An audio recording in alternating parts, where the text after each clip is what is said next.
The wounded human arrived. Smoke was still rising from the battlefield when the dropship landed on the medical platform of the alien cruiser. 2 soldiers rushed out carrying a human on a floating stretcher. His armor was broken, blood soaked his chest, and his eyes were half closed. He wasn't speaking. He wasn't even groaning. "Urgent trauma case," one of the aliens said, his voice sharp and panicked. "Get Dr. Gila now." The medical staff hesitated. One nurse looked toward the far end of the med bay where a curtain was already being drawn back. A tall, graceful figure stepped forward. She was different from the others. Her skin had a soft glow, a mix of lavender and pearl, and her long silver hair flowed like liquid light. Her eyes were sharp, but calm, as if nothing surprised her. She walked without noise, without fear. Dr. Gila. The nurses stepped aside. Without a word, they knew her. Everyone did. No one wanted to be under her care, yet no one ever died in her hands. Her treatments were unrecorded. Her ways were not listed in the medical manual. But her patients healed, and they always came out changed. Gila reached the human and placed a hand gently over his heart. Her fingers glowed faintly. She looked up at the soldiers and said, "Leave us." "But doctor, he needs what I give." "And nothing else," she said. Voice soft but firm. The room cleared. The door closed behind her. Inside the private med chamber, Gila stood beside the human stretcher. He was breathing shallowly. His skin was cold. His pulse was weak. She leaned closer and placed her forehead against his. A surge of soft light passed between them. "You poor creature," she whispered. "Your kind break so easily." Her hands moved across his wounds, not pressing, not poking, just touching. Everywhere she touched, warmth spread into his skin. His torn muscles slowly stitched themselves, his bones shifted into place. But the bleeding wouldn't stop, not with regular healing. He needed something deeper. Gila unfastened the top of her medical robe and revealed the glowing core on her chest, a bioorgan exclusive to her species. It pulsed with blue warmth, and when she placed her chest against his, their energies began to fuse. The human's breathing changed. His heart picked up speed. His fingers twitched. Suddenly his eyes opened. His vision was blurry, but he could make out a face above him, beautiful, alien, glowing. Her voice was the first sound he heard. "You're not dead yet," she said, smiling gently. "But you were close." He tried to speak, but his lips were dry. She placed 2 fingers on them and shook her head. "Don't talk. Just feel. Let the healing begin." He didn't know what was happening. Her body was close, too close. Her scent was strange, sweet, and magnetic. Every time she touched him, something inside him stirred, not just physically but emotionally. His fear faded, replaced with comfort, then confusion, then something warmer. She looked into his eyes and said, "You were lucky they brought you to me. No other method would have saved you." He wanted to ask who she was, why she was so gentle, why her presence felt like fire and ice at the same time. But his body was too weak. Gila continued her silent treatment, skin to skin, energy flowing from her into him. Minutes passed, or was it hours? He couldn't tell. But his mind stayed awake now, watching her work, feeling every pulse of her. Touched. At one point, she leaned down and whispered, "Your species, so fragile yet so strong when it matters. I've always been curious about your kind." He didn't know what she meant, but the way she said it made him shiver. Outside the chamber, a group of alien nurses whispered quietly. One of them said, "She's using the core again." "He'll live, but he won't be the same," another asked. "Is that right? To change a human without his choice?" The head nurse replied, "It's not about right or wrong. It's about survival." Back inside, Gila gently wiped the blood from the soldier's face. Her touch lingered. Her eyes studied him with something more than medical interest. She wasn't just healing him. She was learning him. When she spoke again, her voice was barely a breath. You are no longer dying, but your transformation has just begun. The human blinked slowly. His body no longer hurt, but something deep inside him had shifted, something he couldn't name. Angela was still watching, still smiling. He wasn't just a patient now. He was something else. Asterisk her healing touch. He didn't know where he was, but he could feel her again, warm hands pressed softly against his bare chest, moving slowly, tracing the edges of his still tender muscles. Each movement sent a strange sensation through his body, like waves of heat that didn't burn, just healed. His eyes opened, and there she was, Dr. Jela, sitting beside him, glowing under the low lights of the chamber. You woke earlier than expected, she said, voice calm like water. That's good.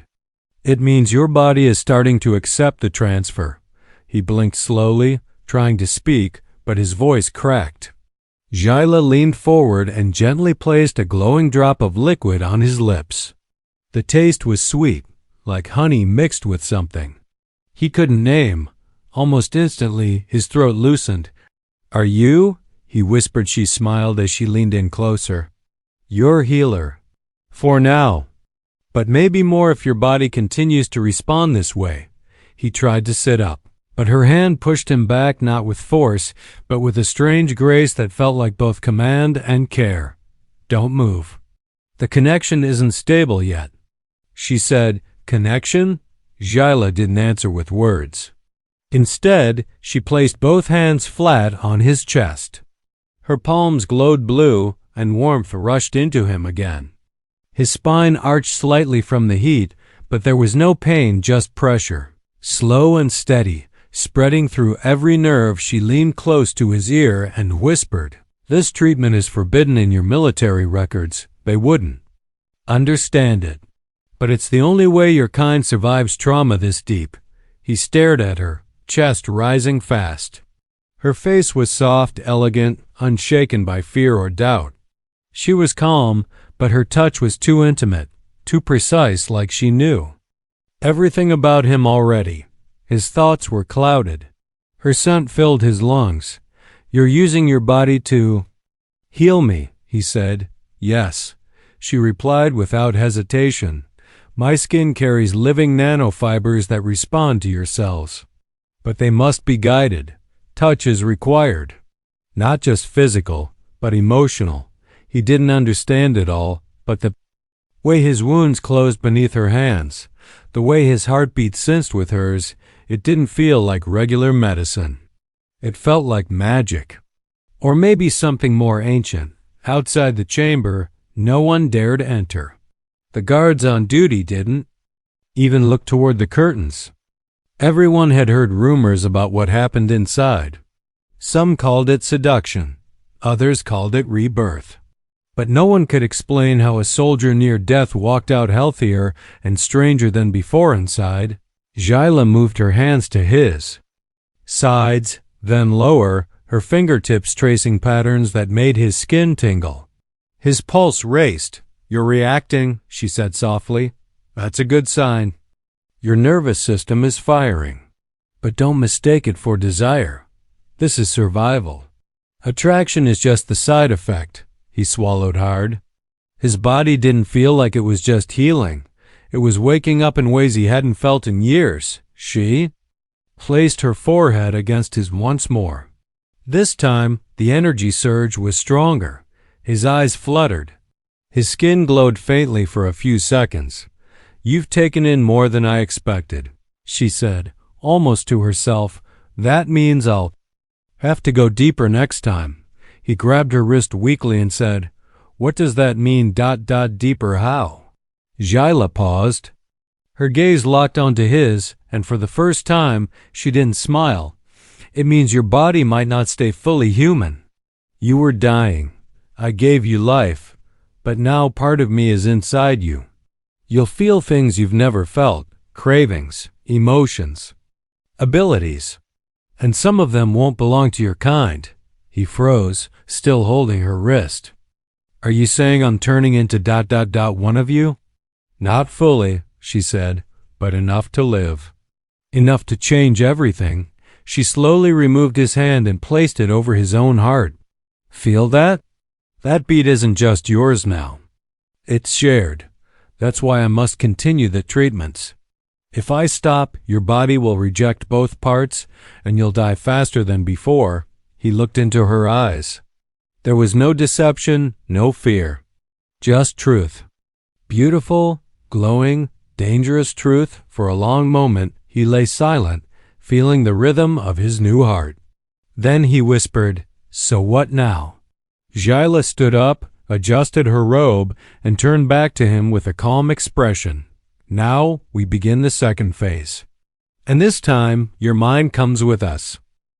Forbidden's medical protocols. She wasn't supposed to touch him like that, and the cameras had recorded everything. Security feed flickered as the senior medic paused the footage.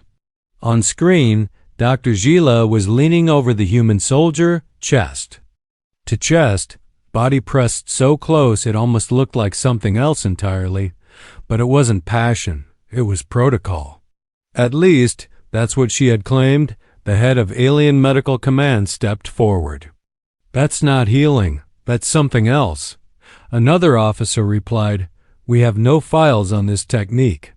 It's not registered in any medical database. She's hiding something, but no one could deny the results. The human had been dying when he arrived. Internal bleeding, shattered ribs, broken spine. Now he was walking, breathing, talking like nothing had happened. Actually better than before back inside the private med chamber. Jyla stood still, her back turned to the soldier as she worked silently with a glowing orb. The orb pulsed, showing waves of energy that matched the human's new heartbeat. He sat on the edge of the bed, fully awake now, watching her move. There was a strength in his arms that hadn't been there before. His vision was sharper, his skin more alive. Even sounds felt closer. He was healing faster than any human record. Showed possible, but none of that felt as strange as the feeling he had whenever Jyla entered the room. His pulse sped up. His body leaned toward her, even when he didn't mean to. He was drawn to her, not just because of what she did, but because of what he was becoming. You're different, he said suddenly, voice quiet. You're not. Like the other doctors, Jyla turned, her silver hair falling softly over one shoulder. She stepped closer, her eyes glowing with a calm intensity. Of course I'm not like them. They follow rules. I save lives, but your methods, they're not allowed, right? She smiled, not denying it. They're not understood. That's the same thing in your world, isn't it? He nodded slowly, but the question stayed in his chest. Why? Me? Why use these methods on me? She paused and looked at him closely, almost like studying a rare flower. Because your body responded. Most humans resist, even die under this fusion. But you didn't. You adapted. You took me in. The way she said it made his chest tighten. Took her in. Not just the healing energy, something deeper. Her essence outside the chamber, whispers began to grow louder. Two alien nurses watched from behind the glass. One leaned in and said, She's doing it again. Her old protocol, the one they banned last cycle. The other nodded. She should be reported. If the council finds out she's mixing species again, a voice behind them interrupted. They already know. And they're watching. The base commander stood in the shadows, arms folded, eyes locked on Jyla's chamber. We've seen the scans. The human's DNA is changing. She's crossing lines that were never meant to be crossed. Back inside, the human stood up, slower this time, but stronger than before. Jyla, what happens if they stop you? She looked up, and for the first time, her eyes showed something. Close to fear. Not for herself, for him. They'll remove you, she said, voice soft but sharp. Take you somewhere cold, isolated. Run tests. break you down to study what I did. They'll erase what's inside you, and you won't survive it." He swallowed hard. "Then I can't leave this room, can I?" She stepped close again, closer than before. Her fingers ran along his jaw. "You can leave, but only if you stay mine." His breath caught. "Yours?" "Connected," she whispered. "As long as we stay joined, they can't touch you. My energy protects you. But if we break the bond, even for 1 hour, you'll collapse." The truth hit him like a strike to the chest. His survival wasn't just about healing. It was about staying tethered to the very being who wasn't allowed to treat him. His voice trembled slightly. "So I'm your patient ... forever." She smiled gently, her voice like silk. "Patient, partner, protector. The role doesn't matter. What matters is that you're alive. And now you're something more." At that moment, the chamber lights flickered. A red warning flashed on the outer wall. A message blinked into the air. "Unauthorized bioprotocol detected. Isolation requested." Zila stepped in front of him, shielding him from the flashing lights. "They're coming. And they want to separate us." He clenched his fists. "Let them try." She turned to him with a surprised look, and something soft passed between them. It wasn't just healing anymore. It was war asterisk. Night visions and new feelings. He opened his eyes, but the ceiling wasn't real above him. Stars twisted like threads in water, spinning slowly across a sky that wasn't his. The bed beneath him felt like air. The room was silent, yet he could hear her voice whispering straight into his mind. "Sleep deeper," she said gently. "Let your thoughts open to mine." The human soldier gasped and sat up, sweating. He looked around. He was still inside the med bay, wrapped in blankets, alone. Or at least, that's how it looked. But something wasn't right. His skin tingled like static. His heart was beating faster than normal, and her presence was still inside him. Zalavan, when she wasn't there physically, he could feel her near, like her energy had left fingerprints on every cell of his body. He stood up, breathing heavy, pacing across the room. His reflection in the metal wall caught his attention. His eyes were glowing faintly. "What is happening to me?" He muttered. The door slid open with a quiet Hishila stepped in, wearing a soft medical robe, her bare feet silent on the floor. Her face was calm, but her eyes were sharp. "You felt it, didn't you?" she asked. He turned to her quickly. "That wasn't a dream. You were inside my mind. I told you, our link goes beyond flesh now. When I touched your heart, I also touched your mind. What you saw is my memory, my world, my people. I shared a vision, and you stayed inside longer than any human before you." He ran his hand through his hair, trying to understand. "But why do I feel like I miss a place I've never been? Why do I feel your emotions inside me like they're mine?" Jyla stepped closer and placed 2 fingers on his temple. "Because your brain is opening. My energy is waking pieces of you that were sleeping. And with that awakening comes something stronger than healing. Something that binds." He backed away slowly, confused and overwhelmed. "You didn't warn me this would happen." "I didn't ask for this." Her voice didn't change. "You didn't have a choice. You were dying.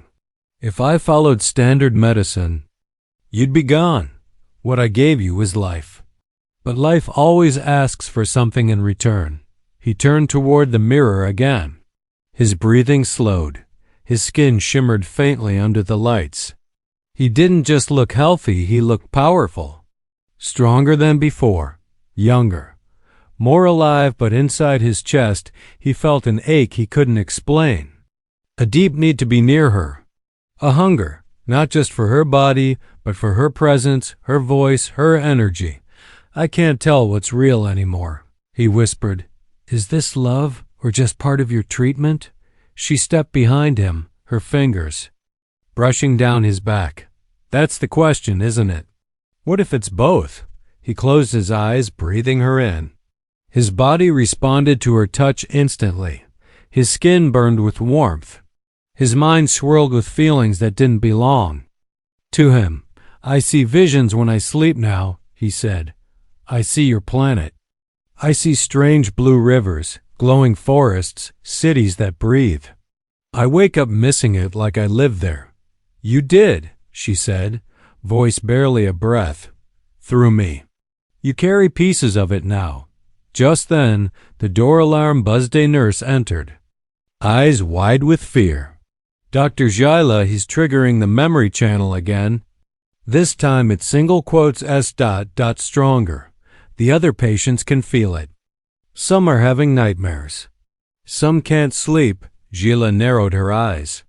"So it's starting earlier than I thought." The human soldier looked confused. "What's starting?" Zyla turned to him, serious now. "Your mind is broadcasting. My essence inside you is opening channel psychic fields. You're no longer just recovering, you're emitting. That means others around you are affected. That's why you must not leave this chamber again." He looked at her, shocked. "You mean I'm a danger to the crew now?" "Not a danger," she said softly, "but a beacon. A signal. What lives inside you doesn't belong on this ship. It belongs somewhere far beyond here, and others may hear it soon." His stomach turned. "Others," she nodded. "My kind. Or worse. The ones who don't want you to carry our blood." He stepped back, his hand clenching. "So I'm a message. Now, a warning. A target. You're a key," she said, stepping forward again, "and they'll come to either use you or destroy you." He stared at her, heart pounding. "Then I don't want to sleep anymore. Because every time I close my eyes, I go deeper and I don't know how to come back." Zyla stepped in close and placed her hands on both sides of his face. "Then I'll stay with you. I'll keep your mind safe inside mine." He didn't pull away this time, because somewhere inside the fear, he felt it to a connection, and it was only getting stronger. Seduction or survival? He tried to pull away, but his body wouldn't let him. Her hands were wrapped around his face, eyes glowing softly, voice sinking into his thoughts like music he couldn't ignore. He wanted to move, to speak, to resist the way she touched him, but her energy had already entered too deep. "Don't fight me," Zyla whispered. "Your heart is confused." "That's normal." But the bond knows the truth. The human's breathing grew heavier. His muscles were tense, not from pain, but from something stranger. His instincts were screaming two things at once. "Escape or get closer. I need to know," he said with effort. "Is this part of your treatment or is it something else now?" Zyla stepped back slowly, her hands sliding off his skin like silk. She looked calm, but her voice dropped lower. "You think I can answer that question simply? I can't, because healing you required more than medicine. I had to open myself. And now neither of us can shut that door." He stared at her. The lines between patient and doctor had vanished. What they were doing no longer felt clinical. Every session left him stronger, but also more attached, more drawn to her scent, her voice, her body. His nights were full of her face, her warmth. "Her world, I feel things," he said. "Feel them for you. Not just attraction, something else. But I don't know if it's real or if you're still just keeping me alive." She nodded. "Good, you should question it. That means your mind is still your own. But your body, it already belongs to me." His chest tightened. "What does that mean?" She didn't answer with words. Instead, she stepped forward and touched his chest. A pulse of light spread through his skin. It didn't hurt. It vibrated like a second heartbeat beneath his own. "I marked you," she said softly. "When I gave you life, I gave you part of myself. It protects you, it links us, but it also changes you. The longer we stay close, the more that part of me grows inside you." The human stepped back. "So I'm being transformed, adapted," she corrected, "not forced. You're choosing to stay here. You're choosing to let me help you. Your body is doing the rest." He turned away. pacing the room, breathing fast. This feels wrong. I was a soldier. I had orders. I had a mission. Now I'm trapped in some glowing chamber with a beautiful alien who tells me I can't live without her. That's not healing. That's control. Jyla didn't react with anger. Instead, she walked behind him, close enough that he could feel the warmth of her skin. Her voice was low, calm, steady. Then leave, she said. Walk out of this room. Go to the cold halls.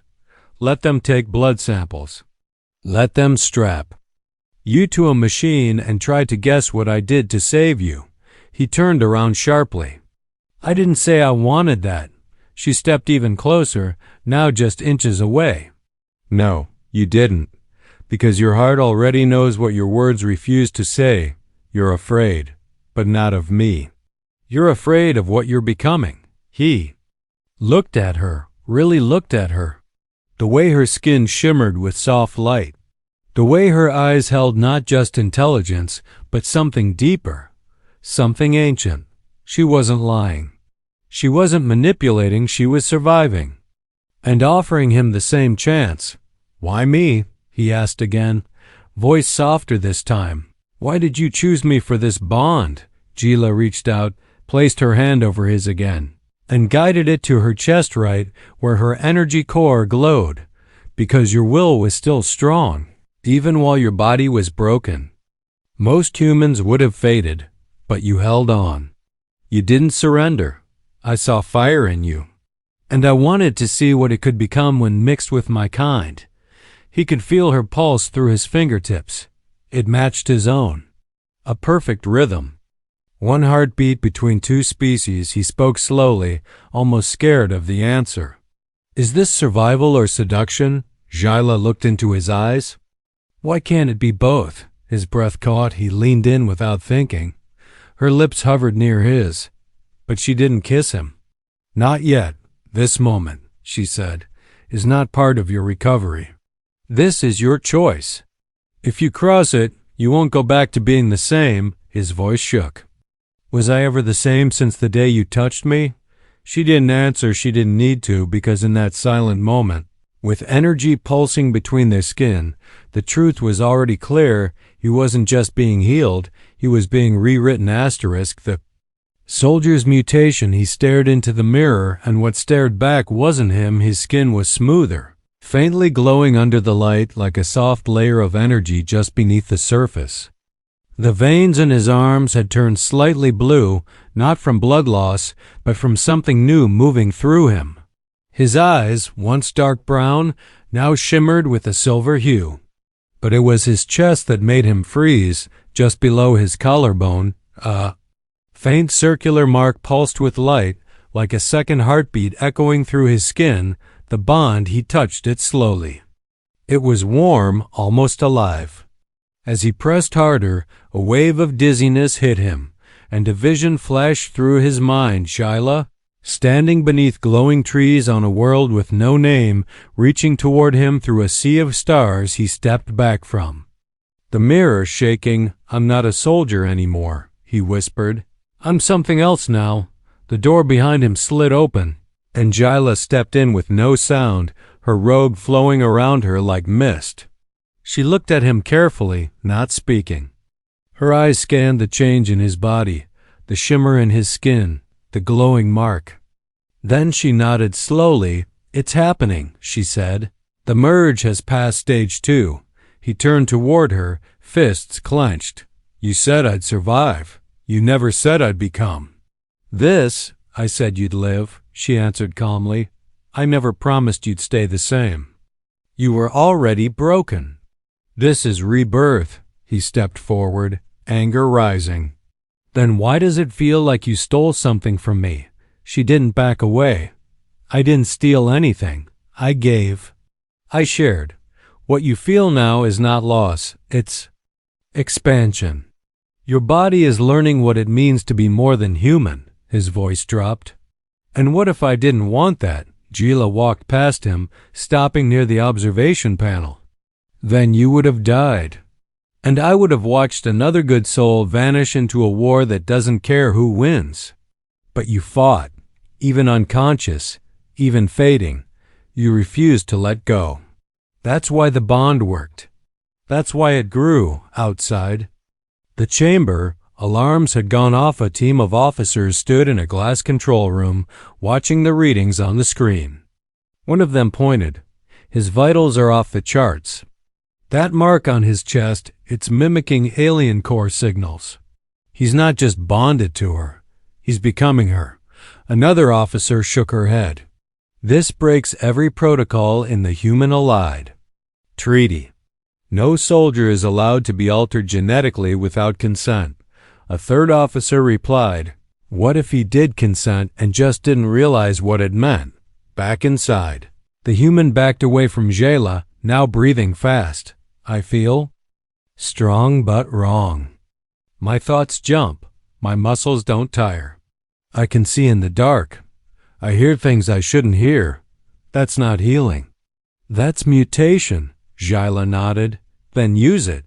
You're no longer a broken piece of war. You're a weapon with a mind. And a soul, that's rare. That's powerful. But they'll fear it. They already do. He looked down at his hands glowing faintly now under the dim lights. Power surged through him, but so did confusion. What do they want to do with me? He asked. Separate us, she said. Cut the bond. Strip your body down. Find out what changed you and how they can control it. You'll be locked, scanned, tested until there's nothing left of who you were. You'll become a file in their database. He stepped toward her again. Then why are you still here? Why not run? Why not let me go? Jayla reached out, placed her palm on his chest over the glowing mark. Because I care. Because I didn't give you this power to make you a lab rat. I gave it so you could live free and choose your path. He swallowed hard, his voice rough. And what if I choose to walk away from you? Her hand didn't move. Then you'll live, but not fully. Because part of me is now a part of you. And whether you hate it or embrace it, you will always feel the pull. The room fell silent. He looked into her eyes, seeing not control, not seduction, but purpose. She wasn't turning him into a monster. She was turning him into something the war had tried to destroy. A soul with power. Suddenly, the chamber lights blinked red. The door locks hissed. A voice echoed through the intercom. Subject must be transferred immediately. Medical override engaged. Prepare for extraction. Jayla turned sharply. They're coming now. They'll try to take you, restrain you. Erase what we created. He clenched his fists. Then let them come. I won't run. She smiled this time, not with mystery but with pride. You don't have to run, she said, because now you're strong enough to fight. More than a patient, the alarm screamed, but he didn't move outside the medbay. Armed soldiers rushed through the corridors. Their weapons were ready, their orders clear. Extract the human. Terminate the bond. Neutralize Dr. Jayla if she resisted. They didn't care what he had become. They only cared that he was different now, and that terrified them inside the chamber. Jayla stood between the human and the door, her eyes glowing brighter than ever. Her skin pulsed with waves of light, ready to shield him with every breath. She wasn't going to let them take him without a fight, but he stepped forward and placed a hand on her shoulder. No more hiding, he said, voice steady. I was your patient. But not anymore. Now I stand beside you. Jayla looked up at him, searching his face. The fear was gone. The confusion had faded. What remained was something fierce, something new. He wasn't just healed, he was reborn. His skin still shimmered. The mark on his chest now pulsed in rhythm with hers. They were linked, fully now, without denial. They'll shoot you, she said quietly. You're not just a soldier in their eyes. You're a mutation. He shook his head. I'm more than what I was, because of you. Because of this bond. And if they're afraid of that, then maybe they were never fighting for the right future. The door blew open, smoke poured in. Red lights flashed. Soldiers shouted. Energy weapons hummed, aimed straight at his chest. Subjects stand down and— Lie flat, barked the commander. You are under containment protocol. He stepped forward slowly, hands at his sides. Zyla moved with him, not behind, not in front with him. One of the soldiers hesitated. Wait, he's stable. He's not aggressive, another shouted. Look at him. He's not human anymore. The human soldier raised his voice, calm and firm. I was human when you left me to die on the battlefield. I was human when she carried me into this room. But you only see the difference when I become stronger. Why? No one answered. He continued. I didn't choose this at first. But now I do. I choose life. I choose evolution. I choose her. Zyla stepped closer, her hand finding his. Their palms touched, light flowing between them, soft but bright. Around them, the air shifted. Not with power. Not with threat. But with truth.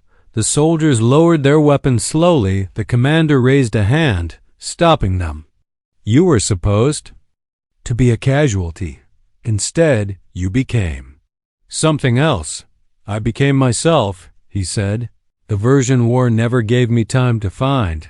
A long silence followed, then the commander said, We can't allow unregulated changes. There are laws, species lines. Biorisks. Zyla stepped forward now, speaking clearly. Your laws were built to prevent chaos, not to stop healing. He's not a weapon. He's a choice. Proof that peace can mean more than treaties and protocols. Commander looked between them, conflicted finally. He spoke. You walk out that door with her. You leave everything. Your rank, your mission, your home. The human looked at Zyla, then back at the soldiers. I already did, he said, and with that, they turned and walked side by side past the armed men, no longer patient and doctor, no longer broken and healer, but equals. Something no regulation could define. The ship doors opened to the landing deck. A small vessel stood ready. Zyla guided him inside. As they lifted off, stars filled the windows. Planets glowed in the distance. She placed a hand on his chest. One last time, you were meant for more. You just needed someone to unlock it. He took her hand in his, held it tight. I wasn't saved, he said. I was chosen. As the ship vanished into the stars, the message was clear. He wasn't just a patient anymore. He was the beginning of something new.